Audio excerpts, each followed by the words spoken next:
اللہ وکونوا مع الصادقین آمنت باللہ صدق اللہ العظیم وصدق رسولہ النبی الامین الکریم ونحن علی ذلک من الشاہدین والذاکرین۔ غوث اعظم بمن بے سر و سامہ مدد، قبلہ دی مدد کعبہ ایماں مدد، واہ کیا واہ کیا مرتبہ غوث ہے بالا تیرا، اونچے اونچوں کے سروں سے قدم اعلیٰ تیرا، سر بھلا کیا کوئی جانے کہ کیسا تیرا، اولیاء ملتے آنکھیں وہ ہے تلوہ تیرا،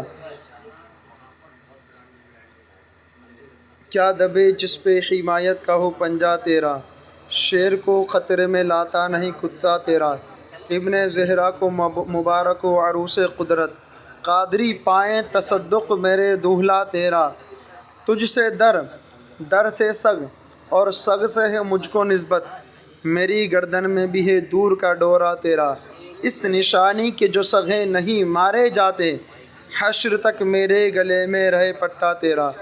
خطبہ مسنون میں قرآن کریم والفرقان حمید کی بڑی معروف و مشہور آیہ کریمہ پڑھنے کا شرف حاصل کیا۔ اس کے ضمن میں کچھ عرض کرنے سے پہلے آئیے سرکار دو عالم نور مجسم صلی اللہ تبارک و تعالی علیہ وسلم کی بارگاہ طیبہ میں درود شریف پڑھ لیں۔ اللہم صلی علی سیدنا و مولانا محمد معدن الجود والکرم وآلہ وصحبہ وبارک وسلم، صلاۃ و سلام علیہ۔ اب یہ نہیں چلے گا، میں پڑھوں۔ صلاۃ و سلام علیہ یا رسول اللہ صلی اللہ تبارک و تعالی علیہ وآلہ وسلم۔ اللہ تبارک و تعالی قرآن کریم فرقان حمید میں ارشاد فرماتا ہے، اے ایمان والو اللہ سے ڈرو اور سچوں کے ساتھ ہو جاؤ۔ اللہ تبارک و تعالی نے قرآن کریم فرقان حمید میں واضح طور پر دو ٹوک الفاظ ارشاد فرمائے۔ سب سے پہلے آیت کریمہ پہ غور کیجئے مسلمانوں، اللہ فرماتا ہے اے ایمان والو۔ آیت میں اللہ مخاطب ہے ایمان والوں سے۔ قرآن کریم میں اللہ نے جو ارشاد فرمایا وہ کسی اور سے نہیں فرمایا، بلکہ فرمایا اے ایمان والو۔ اب جو ایمان والا ہوگا اس کے لیے آگے کا حکم ہے۔ جو ایمان والا نہیں ہے، آج جو دیکھو غوث اعظم کا نام نہیں لیتا تو سمجھ جاؤ یہ آیت اس کے لیے نازل نہیں ہوئی ہے۔ آج جو غوث اعظم کا تذکرہ کرنے والا نہیں ہے یا غریب نواز کا تذکرہ کرنے والا نہیں ہے، سمجھ جانا یہ مسلمان نہیں ہو سکتا ہے۔ آج جو غوث و خواجہ رضا کی شان میں گستاخی کرنے والے ہیں، جو ان کے نام لیوا نہیں ہیں بلکہ ان کو پکارنا بھی شرک بتاتے ہیں، تو سمجھ جانا یہ غوث ایمان والے نہیں ہیں، کیونکہ اللہ تبارک و تعالیٰ نے قرآن کریم فرقان حمید میں اس ٹائم یہ آیت نازل فرمائی جب 1400 سال پہلے آقا کریم صلی اللہ تبارک و تعالیٰ علیہ وسلم اپنے نورانی جسم مبارک کے ساتھ اس زمین کے اوپر باحیات تھے۔ اللہ نے جب یہ آیت نازل فرمائی، آپ تفسیر کو اٹھا کے دیکھیے، تفسیر ابن خازن کو اٹھا کے دیکھیے، آپ جب اس آیہ کریمہ کی تفسیر پڑھیں گے تو پتہ چلے گا اس، اور تفسیر ابن عباس اٹھا کے دیکھیے، حضرت ابن عباس خود فرماتے ہیں اس آیت سے مراد حضرت صدیق اکبر فاروق اعظم ہیں۔ اب حضرات گرام وقار، غوث اعظم کی محفل ہے، غوث اعظم کا عقیدہ لے کر جائیے۔ میرے غوث فرماتے ہیں، کیا کہتے ہیں، مسلمان ہرگز نہیں ہو سکتا جو صحابہ کا دشنام ہو، جو صحابہ کا برا بھلا کہنے والا ہو، جو صحابہ کی شان گھٹانے والا ہو،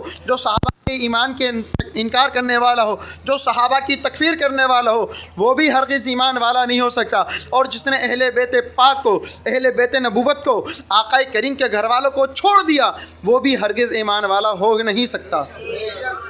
اب آئیے آیہ کریمہ کی آگے تفسیر ملاحظہ فرمائیں۔ جب خزائن العرفان فی تفسیر القرآن کو آپ دیکھیں گے، صدر اللہ فاضل بدر الاماثل لکھتے ہیں کہ اس آیہ کریمہ سے قیامت تک جتنے بھی صالحین بندے، مؤمنین مؤمنات ہوں گے، اللہ تبارک و تعالیٰ نے اس آیت میں ان کا ذکر کر کے فرما دیا، اے ایمان والو تمہیں ان کے ساتھ رہنا ہے۔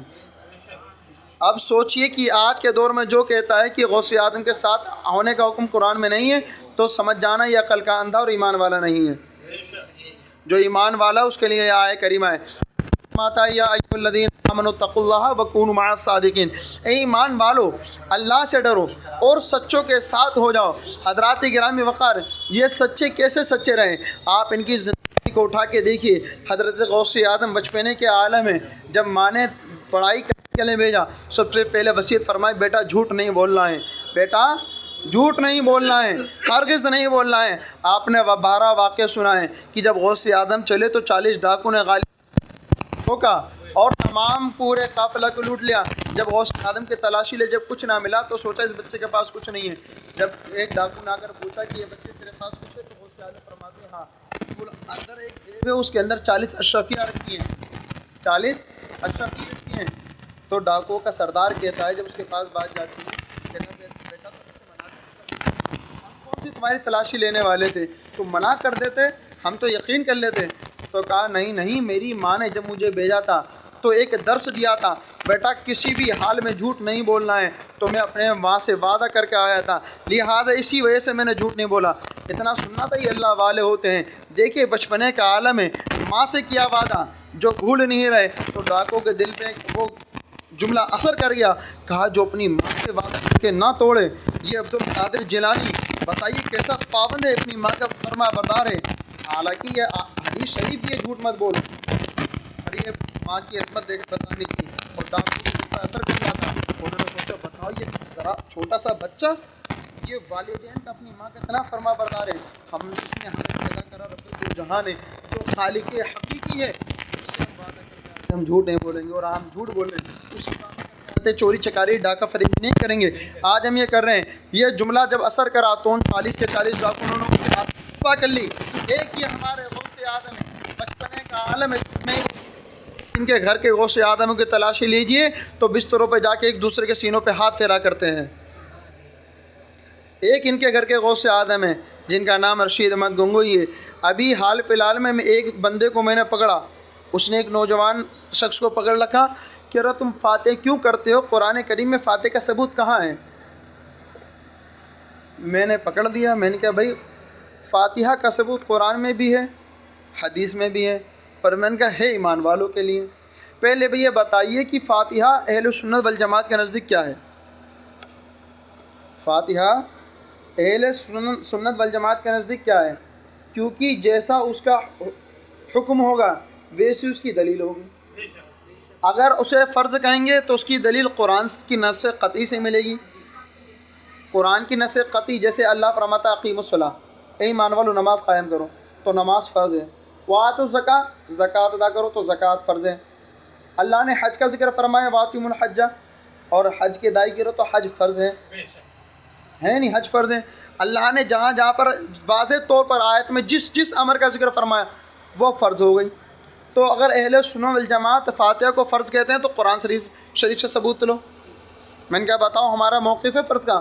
کہا نہیں۔ تو پھر کیا ہم واجب سمجھتے ہیں؟ کہا نہیں۔ میں نے پھر کیا سمجھتے ہیں؟ سنت سمجھتے ہیں۔ میں نے سنت کا ثبوت حدیث سے ملتا ہے۔ میں نے کہا سنت سمجھتے ہیں؟ کہا میں سنت بھی نہیں سمجھتے۔ میں نے پھر کیا ہے؟ کہا بریلویوں کے نزدیک فاتحہ مستحب ہے۔ میں نے کہا حضرت اب یہ بتائیں مستحب کی تعریف کیا ہے؟ مستحب کی تعریف یہ ہے جس کا ثبوت نہ قرآن میں ہوگا نہ حدیث میں ہوگا ڈائریکٹ، بلکہ علماء نے اسے اخذ قرآن و حدیث سے کیا ہوگا، ڈائریکٹ لفظ کے ساتھ ذکر نہیں ہوگا، پر علماء نے اسے قرآن و حدیث سے نکالا ہوگا۔ تو جب فاتحہ مستحب ہے تو قرآن میں سے آپ کو دلیل مانگنے کی ضرورت ہی نہیں ہے۔ میں نے کہا قرآن سے جب ثبوت مانگے جب ہم فرض گئے، میں نے چلو تمہاری کھجلی ہم مٹا ہی دیتے ہیں۔ تم نے کہا قرآن میں سورہ فاتحہ کا حکم کہاں ہے؟ میں نے کہا آپ قرآن پڑھتے ہیں؟ میں نے سب سے پہلی سورت کون سی ہے؟ کہہ رہے سورہ فاتحہ۔ میں نے پڑھو، کہہ رہا الحمدللہ رب العالمین۔ میں نے یہ کیا ہے؟ کہہ رہا یہی تو ہے فاتحہ۔ تو میں نے کہا یہی تو ہم پڑھتے ہیں۔ میں نے تم نے کہا قرآن میں کہاں ہے؟ میں نے کہا پہلی سورت سورہ فاتحہ ہے۔ میں نے کہا اور یہ ایسی صورت ہے کہ اگر نماز میں نہ پڑھی جائے تو نماز نہیں ہوتی، اور کھانے پہ نہ پڑھی جائے تو ایمان مکمل نہیں ہوا کرتا۔ کیونکہ تاج الشریعہ نے فتاویٰ تاج الشریعہ میں لکھا کہ اگرچہ فاتحہ سلام و قیام، درود و نیاز، حاضری در رسول ہو، چاہے حاضری مزارات اولیاء ہو، اگرچہ یہ مستحب امر ہیں، پر یہ شعار اہل سنت ہیں۔ جو کوئی بھی اب انہیں ترک کرتا ہو اور برا سمجھ کے ترک کرتا ہو تو سمجھ جانا وہ سنی نہیں بلکہ چھپا ہوا وہابی ہے۔ یہ تاج الشریعہ نے فتاویٰ تاج الشریعہ میں فرمایا۔ تو ہوشیار رہیں، خبردار رہیں، یہ غوث آدم کی محفل ہے۔ جب کوئی ثبوت مانگنے والا ہے، جب ثبوت مانگے تو کہنا کہ اللہ نے قرآن میں فرمایا اے ایمان والو اللہ سے ڈرو اور سچوں کے ساتھ ہو جاؤ۔ کہیں اللہ تبارک و تعالی ارشاد فرماتا ہے، کیسے ارشاد فرماتا ہے؟ اب آئیے قرآن کریم کو پڑھیے، اور یہ آج جو مرزا یا غامدی کے ماننے والے یا جو وہابی یا جو دیوبندی ہیں جو کرامات اولیاء کا انکار کرنے والے ہیں اور کہتے ہیں بعد وصال ان سے مانگنا شرک ہے، یہ کچھ نہیں دیا کرتے۔ آئیے قرآن اٹھا کے دیکھیے، اللہ تبارک و تعالیٰ تیسرے پارہ سورہ بقرہ میں ارشاد فرماتا ہے وَإِذْ قَالَ إِبْرَاهِيمُ رَبِّي أَرِنِي كَيْفَ تُحْيِي الْمَوْتَى قَالَ أَوَلَمْ تُؤْمِنْ قَالَ بَلَىٰ وَلَكِنْ لِيَطْمَئِنَّ قَلْبِي قَالَ فَخُذْ أَرْبَعَةً مِّنَ الطَّيْرِ فَصُرْهُنَّ إِلَيْكَ ثُمَّ اجْعَلْ عَلَىٰ كُلِّ جَبَلٍ مِّنْهُنَّ جُزْءًا ثُمَّ ادْعُهُنَّ يَأْتِينَكَ سَعْيًا۔ اللہ ارشاد فرماتا ہے کہ اے محبوب یاد کیجیے اس دن کو جب ابراہیم علیہ الصلوۃ والتسلیم نے اپنے رب کی بارگاہ میں عرض کی اے رب میں دیکھنا چاہتا ہوں کہ تم مردوں کو کیسے زندہ کرا کرتا ہے۔ اللہ تبارک و تعالیٰ ارشاد فرماتا ہے کہ اے ابراہیم کیا تجھے یقین نہیں؟ اے ابراہیم قال اولم تؤمن کیا تمہیں یقین نہیں؟ قال بلا اے مالک ملک کیوں یقین نہیں؟ بالکل یقین ہے۔ بلا کے لیے تمہیں قلبی میں اس وجہ سے پوچھ رہا ہوں تاکہ میرے دل کو سکون مل جائے، میرے دل کو قرار آ جائے، میرے دل کو راحت ہو جائے۔ تو اللہ تبارک و تعالیٰ ارشاد فرماتا ہے اے ابراہیم 4 پرندوں لو، انہیں پال لو، جب وہ تم سے ہلک جائیں، جب تم سے وہ مانوس ہو جائیں، تمہارے ارد گرد چکر لگانے لگ جائیں، تب انہیں ذبح کرو، ان کی منڈیوں کو اپنے پاس رکھو، کیما کیما کر کے سامنے والے پہاڑ پر ڈال دو۔ جب کیما کیما کر کے سارے پہاڑ پر سامنے والے پہاڑ پر ڈال دو گے پھر کرنا تم ادعوہن یاتینک سایہ، اے ابراہیم جب تم انہیں آواز دینا کہ یہ پرندوں میرے پاس دوڑتے ہوئے آئے، وہ تمہارے پاس دوڑتے ہوئے آئیں گے۔ وَعَلَمَ أَنَّ اللَّهَ عَزِيزٌ حَكِيمٌ، اور جان لے کہ اللہ غالب والا ہے، اللہ حکمت والا ہے۔ قرآن کریم کی آیت دیکھیے جو آج وہابی کہتا ہے یا دیوبندی کہتا ہے کہ بعد وصال نہ رسول اللہ سنتے ہیں، نہ غوث اعظم سنتے ہیں، نہ غریب نواز سنتے ہیں، نہ ہی اعلیٰ حضرت سنتے ہیں، نہ ہی غریب نواز سنتے ہیں، نہ تاج الشریعہ سنتے ہیں، غرض کے کل اولیاء نہیں سنتے، کل انبیاء نہیں سنتے۔ اب ان سے کہیے کہ تو نے جہاں پر قرآن کی آیت پیش کی انک لا تسمع الموتى، تم ہرگز مردوں کو نہیں سنا سکتے، تو ہم نے قرآن میں اللہ نے فرمایا یہ تمہاری قدرت نہیں کہ تم مردوں کو سنا سکتے ہو، پر جب رب چاہے تو مردوں کو سنا دیا کرتا ہے۔ جب رب چاہے تو مردوں کو سنا دیا کرتا ہے، یہ رب تبارک و تعالیٰ کی قدرت ہے۔ اب آئیے قرآن کریم پڑھیے، اللہ فرماتا ہے ابراہیم تم انہیں آواز دو، یہ بھاگتے ہوئے دوڑتے آئیں گے۔ جب ابراہیم علیہ السلام نے انہیں آواز دی وہ پرندے آئے، اپنی اپنی منڈیوں سے لگے اور زندہ ہو گئے۔ قرآن کریم نے فرما دیا کہ اگر اللہ والا اگر کہہ دے کہ اللہ کے حکم سے آ جاؤ تو وہ چیز زندہ ہو جاتی ہے۔ ہمارا ایمان ہے جو آج کہتے ہیں کہ غوث اعظم نے کیسے مردوں کو زندہ کر دیا، تو غوث اعظم محبوب سبحانی ہے، قطب ربانی ہے، سالک الرحمانی ہے، عارف الحقانی ہے، پیر لاسانی ہے، فیوز یزدانی ہے۔ اللہ نے وہ مقام عطا فرمایا جب غوث پاک نے اپنے تمام بچپنے کو اللہ کی راہ میں قربان کر دیا، اپنی تمام جوانی کو اللہ کی راہ میں قربان کر دیا۔ جب غوث اعظم کا ایک ٹائم ایسا آیا پورے سال بھر پتوں سے کھا کے گزارا کیا، ایک سال ایسا گزرا کہ صرف پانی پی کے گزارا کیا، ایک سال غوث اعظم پہ ایسا گزرا نہ پانی پیا نہ ہی پتے کھائے بلکہ زمان پہ کانٹے سوکھ گئے۔ جب اللہ نے فرمایا اے عبد القادر تجھے تیرے جب بندہ اس مقام پر پہنچتا ہے تو رب فرماتا ہے کہ عبد القادر جو تو کہے گا وہ ہو جائے گا۔ اسی وجہ سے غوث اعظم فرماتے قم باذن اللہ، اے مردے تو اللہ کے حکم سے زندہ ہو جا، تو مردہ زندہ ہو جایا کرتا تھا۔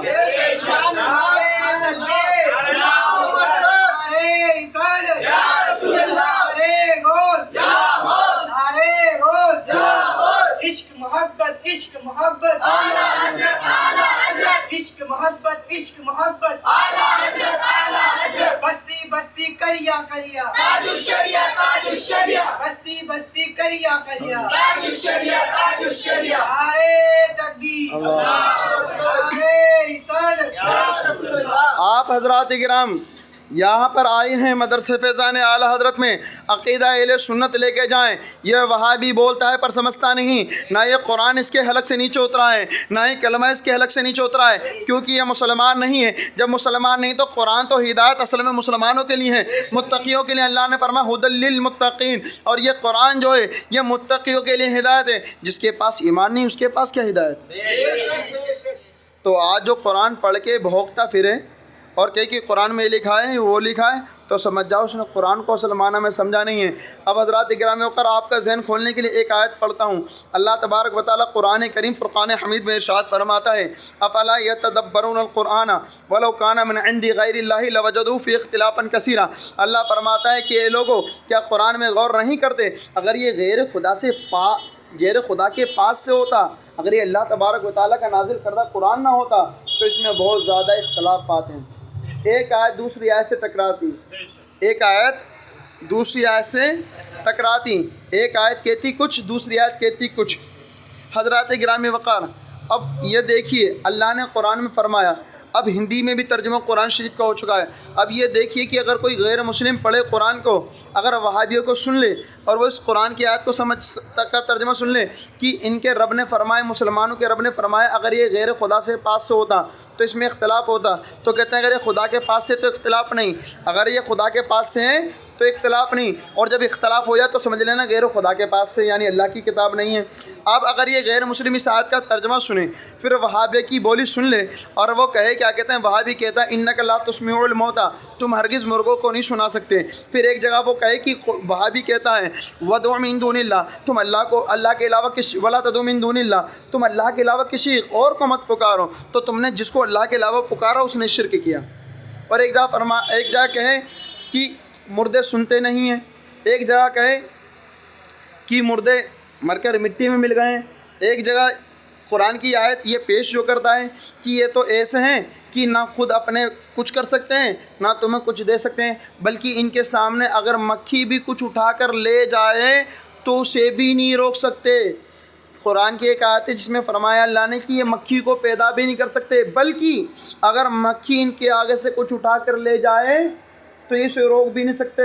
تو اب غیر مسلم ان سے یہ ترجمہ سنے گا اور یہ کہے گا کہ اس آیت کو پڑھ کے غیر مسلم اگر ان سے سنیں، یہ ڈاکٹر ذاکر نالائق جیسے لوگ، یہ طارق منحوس جیسے لوگ، طارقہ جمیل آپا جیسے لوگ جب قرآن کریم کی ان آیتوں کو پڑھ کے کہیں کہ دیکھو آیت میں اللہ نے فرمایا غوث اعظم وصال کر کچھ نہیں دے سکتے، رسول اللہ وصال کرے کچھ نہیں دے سکتے، اب ابو بکر کو مت پکارو، مولا علی مشکل کشا کے یا علی کے نعرے مت لگاؤ، یا غریب نواز کے نعرے مت لگاؤ، یا نظام الدین اولیاء کے نعرے مت لگاؤ، یا قطب الدین کے نعرے مت لگاؤ، یا صابر کلیری کے نعرے مت لگاؤ، یا اعلی حضرت کے نعرے مت لگاؤ، یا تاج شریعہ کے نعرے مت لگاؤ، یا مفتی اعظم کے نعرے مت لگاؤ، کیونکہ اللہ نے قرآن میں فرما دیا کہ مردے نہیں سنتے ہیں، ان کو اللہ کے علاوہ مت پکارو، یہ تو شرک ہو گیا، بلکہ اللہ تو فرماتا ہے اجیبوا دعوت الداعی اذا دعان، جب تم مجھے پکارتے ہو میں تمہاری ہر پکار سنتا ہوں۔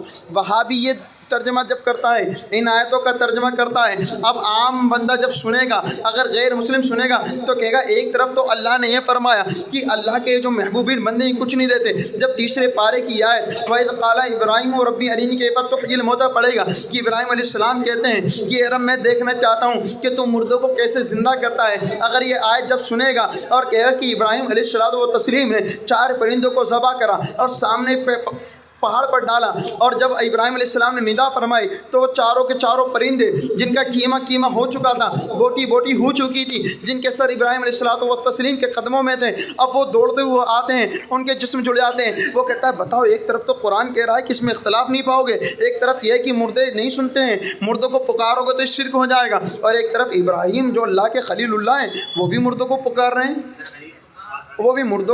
رہے ہیں، اور مردہ آ بھی رہے ہیں۔ بتاؤ، قرآن کی ایک آیت کہ مردہ سنتا نہیں، مردے کو پکارنا شرک ہے، اور ایک آیت کہہ رہی مردوں کو پکارا تو مردے نے سنا بھی، اور ایک آیت کہہ رہی کہ مردوں کو پکارا مردہ بھاگ کے بھی آیا۔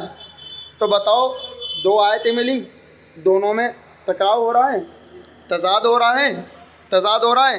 اگر یہ غیر مسلم وہابیوں کی جملہ سن لے، دیوبندیوں کا جملہ سن لے، مرزا انجینئر منحوس کا یہ جملہ سن لے، یا غامدی دجال کا یہ جملہ سن لے، تو وہ بتاؤ اسلام کی طرف آئے گا، اسلام سے متنفر ہوگا، اسلام سے بھاگے گا،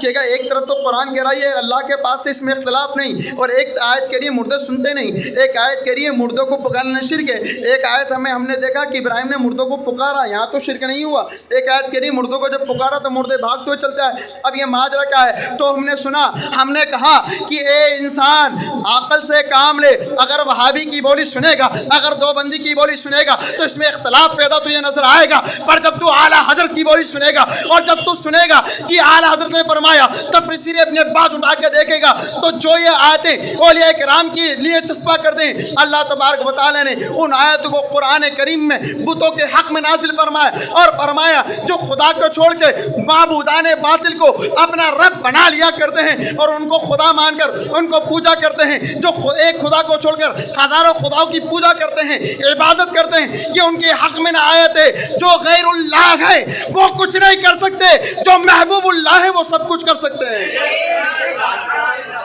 بس اس آیت میں اسی بات کا فرق ہے، ایک غیر اللہ ہے، ایک حبیب اللہ ہے۔ غیر اللہ وہ ہے جو کچھ نہیں کر سکتا، حبیب اللہ وہ ہے اگر پرندے میں پھونک مار دے عیسیٰ علیہ السلام تو پرندے میں جان آ جائے۔ یہ غیر اللہ وہ ہے، یہ مکھی پیدا نہیں کر سکتا، اگر مکھی کچھ لے کے جائے تو یہ اسے روک نہیں سکتا، پر عیسیٰ علیہ السلام ہے اگر کوڑی کے اوپر ہاتھ پھیر دے تو اس کا کوڑ دور ہو جائے۔ ایک غیر اللہ ہے، اگر اس سے کچھ مانگا جائے وہ خود اپنی مدد نہیں کر سکتا، اگر کوئی اسے توڑنا چاہے تو اسے توڑ دے گا، وہ اپنی مدد نہیں کر سکتا۔ یہ حبیب دو جہاں ہے، حبیب خدا ہے، مکے کا تاجدار ہے، مدینے کا تاجدار ہے۔ اگر اس پہ کوئی آ جائے تو بخاری شریف کی حدیث میں آتا ہے کہ جنت جو ساتوں آسمان کے اوپر ہے اس میں ہاتھ بڑھا کے انگور کا گچھا لا کے صحابی کو دینے کی بات کہتا ہے، اور کہتا ہے کہ میرے رب نے تو میرے تمام دنیا اور زمین اور آسمان خزانوں کی چابی میرے ہاتھ میں دے دی ہے۔ جبھی تو اعلیٰ حضرت فرماتے ہیں میں تو مالک ہی کہوں گا کہ وہ مالک کے حبیب، یعنی محبوب و محب میں نہیں میرا تیرا، تیرے قدموں پہ پڑے گیر کی ٹھوکر پہ نہ ڈال، چھڑکیاں چھوڑ کے کہاں صدقہ تیرا۔ اور مفتی اعظم فرماتے ہیں تیرا کھائیں تیرا پئیں، اعلیٰ فرماتے ہیں تیرا کھائیں تیرے پئیں، تیرے غلاموں سے الجھیں ہیں منکر رجب کھانے گرانے والے۔ مفتی اعظم ہند کی بولی میں بولو، پیتے ہیں تیرے در کا، کھاتے ہیں تیرے در کا، پانی ہے تیرا پانی، دانا ہے تیرا دانا۔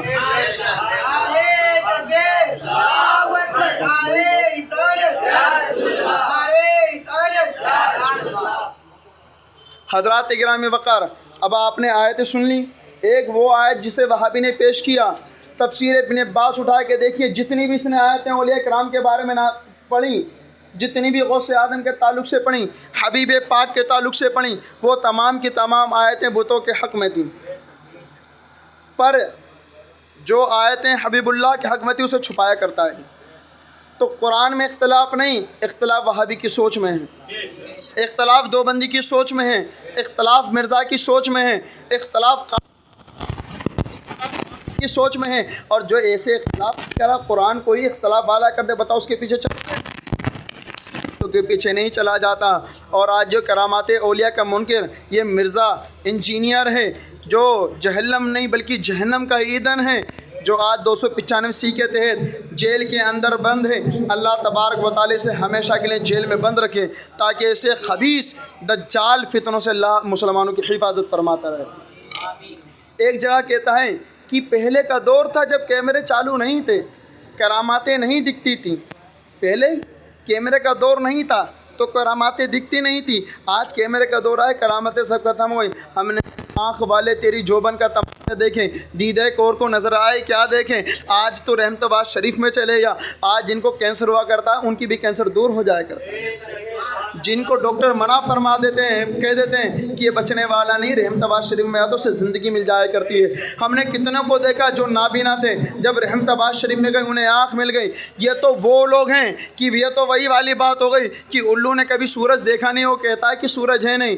تو یہ الو کے اندھے پن کی کمی ہے، یہ اس کے کوڑ کی کمی ہے کہ اس نے سورج کو نہ دیکھا، اس نے سورج کا انکار کر دیا۔ سورج تو دونوں عالم کو روشن کر رہا ہے۔ اب کوئی الو اور گدھے کا بچہ آ کے کہے کہ سورج نہیں ہے تو ہم کہیں گے یہ یقیناً الو کا پٹا ہے، یہ یقیناً اس کے نطفے میں کچھ نہ کچھ خرابی ہے۔